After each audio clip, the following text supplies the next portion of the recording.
ఇక షోరూమ్ వద్దే వాహన రిజిస్ట్రేషన్. బండి కొనంగానే మీకు ఆన్నే రిజిస్ట్రేషన్ అయిద్దట.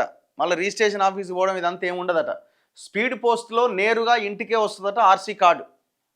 రిజిస్ట్రేషన్ కార్డు ఏదైతే ఉందో ఆర్సీ కార్డు అది డైరెక్ట్గా ఇంటికే వస్తుందట. మీరు మళ్ళీ బండిని తీసుకొని రిజిస్ట్రేషన్ ఆఫీస్కి పోయి అక్కడంతా ఎన్రోల్ చేయించి అక్కడికి వెళ్ళాల్సిన అవసరం లేదట. ఇక రవాణా శాఖ కమిషనర్ ఉత్తర్వులు ఇచ్చిండు.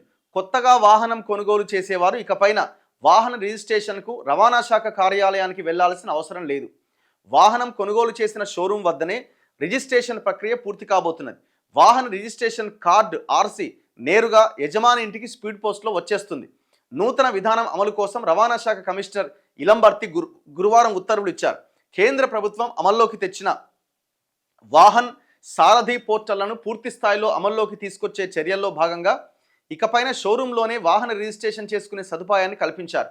రాష్ట్రంలో సగటున ఏటా 6 లక్షల ద్విచక్ర వాహనాలు 1,75,000 కార్లు రిజిస్టర్ అవుతున్నాయి. కొత్త వాహనం కొనుగోలు చేసినప్పుడు తాత్కాలిక రిజిస్ట్రేషన్ నెంబర్ టీఆర్ షోరూంలోనే ఇస్తున్నారు. అయితే ఇక నుంచి రిజిస్ట్రేషన్ సైతం అక్కడే పూర్తి కాబోతున్నది. వాహనాన్ని విక్రయించిన డీలరే వాహన శాశ్వత రిజిస్ట్రేషన్ కోసం ఆన్లైన్లో దరఖాస్తు చేస్తారట. అవసరమైన పత్రాలు ఇన్వాయిస్, ఫారం 21, ఫారం 22, బీమా, చిరునామా, వాహన ఫోటోలు ఇవన్నీ అప్లోడ్ చేశాక రవాణా శాఖ అధికారి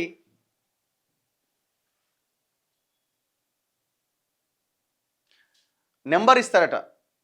అవసరం అనుకుంటే రవాణా శాఖ అధికారులు డీలర్ వద్ద షోరూంలోనే వాహనాన్ని తనిఖీ చేస్తారు. వాహనదారులు కోరుకున్న ఫ్యాన్సీ నెంబర్ కావాలంటే మాత్రం రవాణా శాఖ అధికారులు ఆ సిరీస్ విడుదల చేసే వరకు వేచి ఉండాలి. ప్రజలకు మెరుగైన సులభమైన సేవలు అందించాలనే ఉద్దేశంతో ప్రభుత్వం ఈ నిర్ణయం తీసుకుందని ప్రభుత్వ ఆదేశాల మేరకు నూతన విధానం అమల్లోకి తెచ్చినట్టు రవాణా శాఖ అధికారులు తెలిపారు. నూతన విధానంతో రవాణా శాఖ కార్యాలయంలో స్లాట్ బుకింగ్, క్యూ లైన్లో వెయిటింగ్, కార్డు కోసం తిప్పలు తప్పబోతున్నాయి.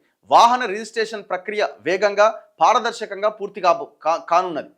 వాణిజ్య వాహనాలకు మాత్రం ప్రస్తుతం అమల్లో ఉన్నట్టుగానే రవాణా శాఖ కార్యాలయానికి వెళ్ళి రిజిస్ట్రేషన్ చేసుకోవాలి. అంటే కమర్షియల్ ఎల్లో ప్లేట్స్ ఉంటాయి కదా, ఖచ్చితంగా మీరు వెళ్ళాల్సిందే, తప్పదు. కానీ వైట్ ప్లేట్స్ ఎవరైతే కొనుగోలు చేస్తామో మనం ఇండివిజువల్గా, సో అవి మాత్రం షోరూంలోనే ప్రాసెస్ అంతా అయిపోద్దట.